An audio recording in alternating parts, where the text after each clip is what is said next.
और सेल्यूलोज कहाँ प्रेजेंट होते हैं? सेल्यूलोज प्रेजेंट होते हैं प्लांट सेल वॉल में। एनिमल सेल्स में सेल्यूलोज कम्प्लीटली एब्सेंट होते हैं। इवन प्लांट की सेल वॉल बनी ही सेल्यूलोज की होती है, राइट। एंड जैसे कि अगर हम ह्यूमन बॉडी की बात करें तो ह्यूमन बॉडी में तो इतना पावर भी नहीं होता कि वो सेल्यूलोज को डाइजेस्ट कर सके, लेकिन कुछ अदर नॉन प्राइमेट्स मैमल हैं जो कि सेल्यूलोज को डाइजेस्ट कर सकते हैं, जैसे कि काऊ, गोट, बफलो, इनमें एक कैपेसिटी होती है। तो हम लोग देखेंगे जब मैमल्स के बारे में पढ़ेंगे कैसे, बट अभी हम लोग कार्बोहाइड्रेट्स के बारे में पढ़ रहे हैं।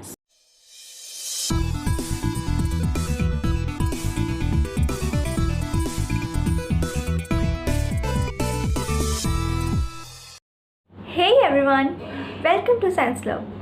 जैसे कि लास्ट वीडियो में हम लोगों ने अपने सेल ऑर्गेनल्स ख़त्म कर लिए थे। लास्ट वीडियो था हमारा माइक्रो बॉडीज़ पर। अगर आपने वो सारे वीडियोस नहीं देखे तो प्लेलिस्ट पर जाइए और सारे वीडियोस चेक कर लीजिए।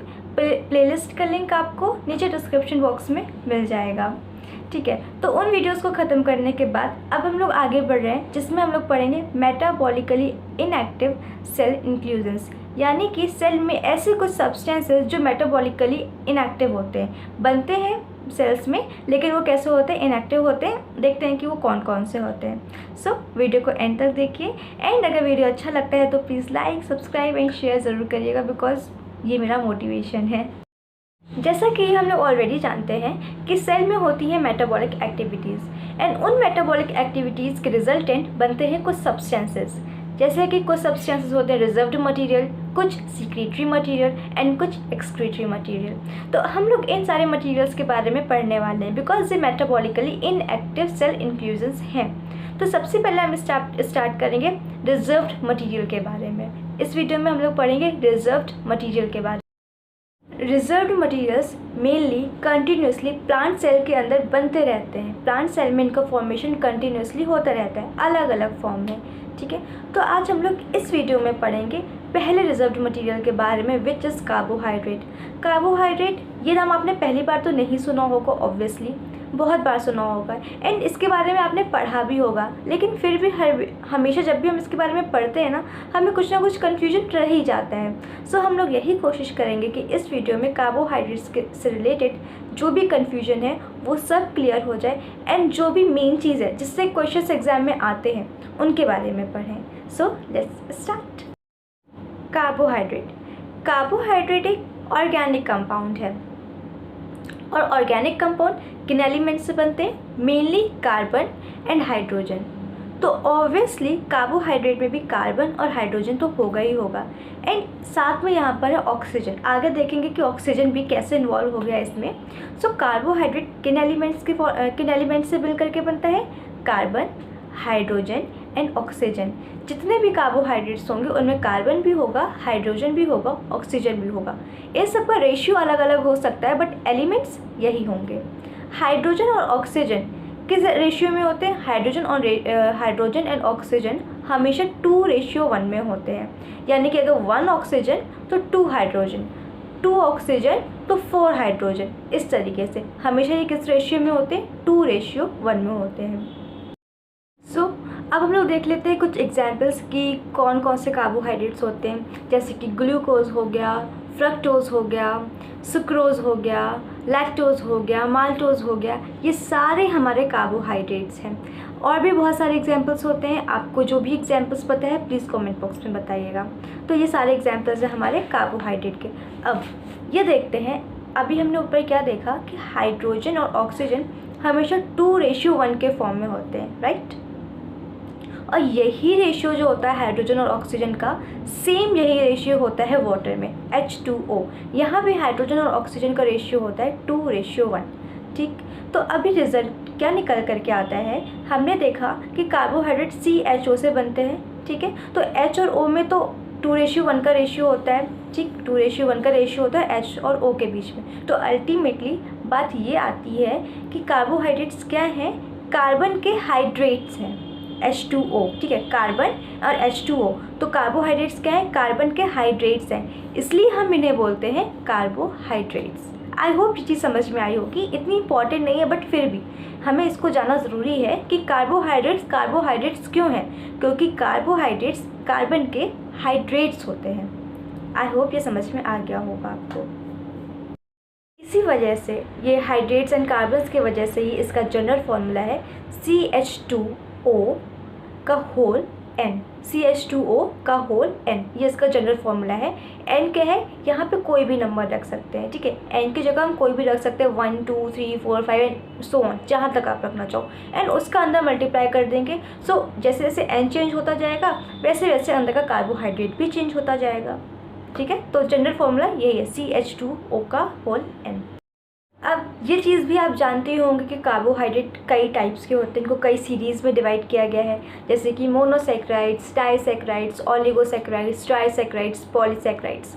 तो इन सब के बारे में आपने खूब पढ़ा हुआ है, ये भी पढ़ा हुआ है कि किस बेसिस पे इनको डिवाइड किया गया है, कि वाटर में डिज़ोल्व होंगे अगर तुरंत सिंपल शुगर्स है या सिंपल कार्बोहाइड्रेट है तो मोनोसैकेराइड्स, डिज़ोल्व होने के बाद 2 कंपाउंड्स रिलीज करते हैं तो डाइसैकेराइड्स, 3 करते हैं तो ट्राइसैकेराइड्स, ओलिगो क्या होते हैं मतलब 2 to 10 कंपाउंड्स में अगर कोई भी बीच में आया तो ओलिगोसैकेराइड्स, एंड देन पॉलीसैकेराइड्स जो वाटर में डिज़ोल्व ही नहीं होते, ईजिली हो जाते हैं, मतलब कुछ एक्सटर्नल फैक्टर्स के कारण, कुछ एक्सटर्नली कुछ फैक्टर्स में अप्लाई करने पड़ते हैं तो वो भी सॉल्युबल हो जाते हैं, बट जनरली वो वाटर में इनसॉल्युबल होते हैं। तो ये सारी चीज़ें हम लोग पढ़ चुके हैं। तो क्वेश्चन कहाँ से आता है, क्वेश्चन मेनली यही आता है कि कौन सा कंपाउंड मोनोसैकेराइड है, कौन सा कंपाउंड पॉलीसैकेराइड है, कौन सा डाइसैकेराइड है, ये सारे क्वेश्चंस आते हैं। एंड कई बार उससे रिलेटेड कुछ ना कुछ फंक्शन से भी क्वेश्चन पूछ लेते हैं। तो हम लोग यही देख लेते हैं कि कौन से कंपाउंड्स, यानी कि कौन से सैकेराइड्स में कौन कौन से कंपाउंड्स आते हैं, ठीक है। सो फर्स्ट पार्ट है हमारा मोनोसैकेराइड्स। तो मोनोसैकेराइड्स में कौन कौन आएंगे, राइबोज, डीऑक्सीराइबोज, ज़ाइलोज, ये है हमारे 5 कार्बन शुगर्स। फिर है ग्लूकोज, फ्रक्टोज, गैलेक्टोज, माल्टोज, ये है हमारे 6 कार्बन शुगर्स, ओके। फिर देन आते हैं हमारे सेकेंड स्टेप में डाइसैकेराइड्स। डाइसैकेराइड्स में कौन कौन है, सुक्रोज, माल्टोज एंड लैक्टोज। फिर थर्ड नंबर है ट्राइसैकेराइड्स, जिसमें आते हैं रेफिनोज। रेफिनोज कहाँ प्रेजेंट होते हैं, ये ट्राइसैकेराइड्स प्रेजेंट होते हैं हमारे प्लांट्स में। आई होप ये समझ में आ रहा होगा आपको। अच्छा, अभी तक हम लोगों ने शुगर, ये जो भी शुगर्स वगैरह पढ़े, इनमें एक चीज़ आपने कॉमन देखी होगी कि सब में लास्ट में ओज लग के आ रहा है, OSE ओज, ठीक है। Lactose, maltose, glucose, sucrose, raffinose, ETC, ठीक है, ये सब जगह ओज लग करके आ रहा है। तो 99% चांसेस यही होते हैं कि अगर ओस लगा है किसी कंपाउंड के पीछे तो वो क्या होगा, शुगर होगा।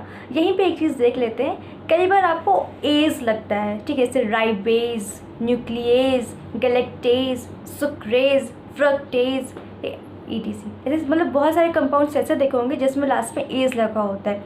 वो एज क्या होते हैं, वो होते हैं एंजाइम्स। तो याद रखिएगा, सुक्रोज ओज, सुक्रोज ओज, यानी कि जितने भी शुगर्स होते हैं उनमें लास्ट में ओज लगा होता है। एंड मोस्टली जितने भी एंजाइम्स होते हैं, मैं सबकी बात नहीं कर रही हूँ, बट हाँ चांसेस होते हैं, 99% चांसेस हैं, जितने भी सब्सटेंसेस जिनके पीछे एज लगा हुआ है वो सारे क्या होते हैं, एंजाइम्स होते हैं। तो ये चीज़ आप ध्यान रखिएगा, ठीक है। तो हम लोगों ने मोनोसैकेराइड्स देख लिया, हम लोगों ने डाइसैकेराइड्स देख लिया, हम लोगों ने ट्राइसैकेराइड्स देख लिया। अब बारी आती है पॉलीसैकेराइड्स की। पॉलीसैकेराइड्स में कौन कौन आते हैं, inulin, starch, cellulose, hemicellulose, lignin, xylan, glycogen, pectin, gum यानी कि गोंद वाला गम, ठीक है, वो वाले गम में मत चले जाना, ठीक है। तो गम, तो ये सारे होते हैं हमारे पॉलीसैकेराइड्स। पॉलीसैकेराइड्स के कुछ स्पेसिफिक कैरेक्टर्स होते हैं, वो ये कि नॉन क्रिस्टलाइन होते हैं, इनको क्रिस्टल्स में नहीं कन्वर्ट किया जा सकता। दूसरा, इनसॉल्युबल इन वाटर, हमने पहले ही जाना है वीडियो में कि जो पॉलीसैकेराइड्स होते हैं ये वाटर में इनसॉल्युबल होते हैं। हाँ, इन सब स्पेसिफिक केसेस अगर कुछ एक्सटर्नल फैक्टर्स देते हैं तो इन केस ये सॉल्युबल हो सकते हैं, बट मेनली नेचर वाइज ये वाटर में इनसॉल्युबल होते हैं। साथ में इनका टेस्ट भी स्वीट नहीं होता। मोस्टली जितने भी आप लोगों ने सैकेराइड्स पढ़े, मोनो, डाई, ट्राई, ये सब स्वीट इन टेस्ट होते हैं, यानी कि टेस्ट में ये मीठे होते हैं, बट पॉलीसैकेराइड्स टेस्ट में मीठे नहीं होते। ये सारे एग्जाम्पल्स हम लोगों ने देख लिए। इन एग्जाम्पल्स के अलावा अगर आपको कुछ और भी एग्जाम्पल्स पता है तो प्लीज़ कमेंट बॉक्स में बोलिएगा, ओके। हम लोगों ने कार्बोहाइड्रेट्स के टाइप्स वगैरह सब चीज़ें पढ़ लिए, एग्जाम्पल्स पढ़ लिए। अब बारी आती है कुछ वन लाइनर फैक्ट्स के बारे में। इसमें हम लोग वो चीज़ें भी कवर कर लेंगे जो पीछे छूट गई हैं। So let's start. तो पहला फैक्ट है यहाँ पर कि कि ग्लूकोज से रिलेटेड, कि जितने भी क्लोरोफिल प्लांट्स होते हैं उन सब में ग्लूकोज बनता है। ग्लूकोज पहला ही कार्बनिक यानी कि ऑर्गेनिक सब्सटेंस है, कार्बन फॉर्म सब्सटेंस है जो किसी भी क्लोरोफिल प्लांट में बनता है। क्लोरोफिल प्लांट्स यानी कि ऐसे प्लांट्स जिनमें क्लोरोफिल प्रेजेंट है। तो मोस्टली जितने भी ग्रीन प्लांट्स होते हैं, मोस्टली क्या है, जितने भी ग्रीन प्लांट्स होते हैं उन सब में क्लोरोफिल प्रेजेंट होता है। सेकेंड पॉइंट है राइबोज एंड डीऑक्सीराइबोज शुगर। ये दोनों शुगर्स जो होती हैं वो आरएनए और डीएनए में मिलती है, राइबो न्यूक्लिक एसिड। सो यहाँ पर राइबोज शुगर होती है, डीऑक्सीराइबो न्यूक्लिक एसिड यहाँ पे डीऑक्सीराइबोज शुगर होती है। आई होप ये भी क्लियर हो गया होगा। फिर अगला पॉइंट है हमारा, अच्छा, फ्रक्टोज कहाँ प्रेजेंट होती है। आपको पता तो होगा कि फ्रक्टोज कहाँ प्रेजेंट होती है, अगर पता है तो कमेंट बॉक्स में बोलिएगा कहाँ पता होती है, कहाँ पता होती है मतलब कहाँ मिलती है। अगर पता है तो ये कमेंट बॉक्स में बताना है कि फ्रक्टोज शुगर कहाँ प्रेजेंट होती है। देन शुक्रोज कहाँ प्रेजेंट होती है, ये भी आपको पता होगा बट फिर भी हम बता देते हैं। शुक्रोज प्रेजेंट होती है शुगर केन में एंड बीटरूट में। फिर थर्ड है हमारा लैक्टोज कहाँ प्रेजेंट होता है, मिल्क में ऑब्वियसली, ठीक है। एंड देन है माल्टोज कहाँ प्रेजेंट होते हैं, स्प्राउट्स में। स्प्राउट्स क्या होते हैं, जर्मिनेटेड फूड, ऐसे फूड्स के ऐसे सीड्स जिनमें जर्मिनेशन हो रहा होता है, हिंदी में बोलते हैं जिनमें अंकुरण हो रहा होता है, वहाँ पे माल्टोज प्रेजेंट होता है। माल्टोज आप लोगों ने केमिस्ट्री में जब इथाइल अल्कोहल का फॉर्मेशन पढ़ा होगा तब वहाँ पे देखा होगा, वहाँ पे जो जौ होता है उससे माल्टोज का फॉर्मेशन होता है एंड देन आगे की प्रोसेस कंटिन्यू की जाती है। तो वैसे ही माल्टोज कहाँ प्रेजेंट होता है, जितने भी स्प्राउट्स या जर्मिनेटेड सीड्स होते हैं उनमें माल्टोज प्रेजेंट होता है। अब शुगर्स क्या होते हैं, एक्चुअली में शुगर्स कैसे होते हैं, स्वीट होते हैं इन टेस्ट, यानी कि टेस्ट में ये मीठे होते हैं। मोनो और डाइसैकराइड्स, जितने भी मोनोसैकराइड्स हैं, डाइसैकराइड्स हैं, ये सारे शुगर्स होते हैं। ट्राइसैकराइड्स में कुछ शुगर्स होते हैं, यानी कि कुछ मीठे होते हैं और कुछ मीठे नहीं होते। एंड पॉलीसैकराइड्स नॉन शुगर्स होते हैं। पॉलीसैकराइड का दूसरा नाम ही है नॉन शुगर, ठीक है। और सबसे जो मीठी शुगर है वो है हमारी फ्रक्टोज। फिर से याद दिला देते हैं फ्रक्टोज कहाँ प्रेजेंट होते हैं, इस बात का आंसर आपको कमेंट बॉक्स में देना ही देना है। फिर जो स्टार्च होता है पॉलीसैकराइड, ये क्या करता है, आयोडीन के साथ ये ब्लू और वायलेट कलर देता है। आप लोग ने ये एक्सपेरिमेंट देखा भी होगा, जैसे पोटैटो होता है, ठीक है। अगर पोटैटो में स्टार्च होता है, हमें पता है ये बात। अगर पोटैटो को हम लोग आयोडीन के कांटेक्ट में लाएंगे ना तो वो ब्लू और वायलेट कलर देने लगता है। तो स्टार्च, कोई भी स्टार्च हो, वो क्या देता है, ब्लू और वायलेट कलर देता है जब भी वो आयोडीन के साथ कांटेक्ट में आता है। सेल्यूलोज कहाँ प्रेजेंट होते हैं, सेल्यूलोज प्रेजेंट होते हैं प्लांट्स की सेल वॉल में।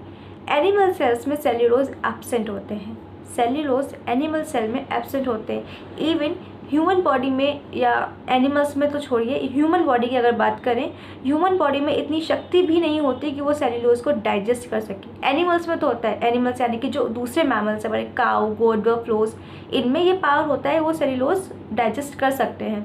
बट ह्यूमन बॉडी में ये पावर नहीं होता कि सेल्यूलोज को वो ईजिली डाइजेस्ट कर सके। खैर, सेल्यूलोज कहाँ प्रेजेंट होते हैं, प्लांट सेल में प्रेजेंट होते हैं। पेपर और कॉटन, पेपर जो हम लोग पढ़ते हैं, लिखते हैं, जो पेपर होता है, पेपर और कॉटन, ये सब किसके बने होते हैं, सेल्यूलोज के बने होते हैं। कॉटन यानी कि वही कॉटन, सूती जिसे बोलते हैं, सूती कपड़ा जो होता है वही, ठीक है। फिर दूसरी बात आती है, एक और हमारा कार्बोहाइड्रेट या पॉलीसैकराइड है जो कि पाया जाता है इंसेक्ट्स में। इंसेक्ट्स का एक्सोस्केलेटन और उसके क्यूटिकल लेयर्स जो होती हैं वो किसकी बनी होती हैं, पैक्टिन की बनी होती है। एंड पैक्टिन का यूज़ खाने में भी किया जाता है, टबैको के फॉर्म में और जेलीज़ के फॉर्म में। जो जेलीज़ होती हैं ना, जेलीज़ खाने वाली बहुत टेस्टी होती है, मतलब मीठी होती हैं, तो उन जेलीज़ में भी पैक्टिन का यूज़ किया जाता है। सो आई होप आपको कार्बोहाइड्रेट्स पूरा क्लियर हो गया होगा। इससे रिलेटेड सारे जानकारी, जितने भी इधर उधर की जो भी इन्फॉर्मेशन थी, वो सारी यहाँ पे कलेक्ट करने की कोशिश की गई है। अगर इसके अलावा भी आपको कुछ और इन्फॉर्मेशन पता है तो प्लीज़ मेरे को बताइएगा, कमेंट बॉक्स में बताइएगा। और आप इंस्टाग्राम में भी DM कर सकते हो, it's like science made easy, और या फिर मेरे Gmail अकाउंट में। और अगर कोई भी डाउट हो तो प्लीज़ पूछिएगा। और अगर वीडियो अच्छा लगा हो, हेल्पफुल लगा हो, और आगे ही ऐसे हेल्पफुल वीडियोस देखने के लिए मेरे चैनल को सब्सक्राइब ज़रूर कीजिएगा, लाइक कीजिएगा और अपने फ्रेंड्स को भी शेयर कीजिएगा। Thank you so much, bye. Don't worry for the things that you can't control, कई बार क्या होता है ना, हम लोग कभी कभी बहुत ज़्यादा टेंशन ले लेते हैं कुछ चीज़ों की। एंड कई बार कुछ चीज़ें ऐसी होती हैं जिनके बारे में हम टेंशन लेते हैं जो हमारे बस में ही नहीं होती, जो हमारे कंट्रोल में ही नहीं होती। तो ऐसी चीज़ों को ना जाने देना चाहिए, उनके बारे में ज़्यादा सोचना नहीं चाहिए। अगर वो हमारे कंट्रोल में ही नहीं हो तो हम कितना भी सोच लें, हम कुछ नहीं कर सकते। सो अपना काम करते रहो, और जिन चीज़ों पर आपका बस नहीं चलता, जोर नहीं चलता, आपका कंट्रोल नहीं है जिन चीज़ों पर, उन चीज़ों को जाने देना चाहिए।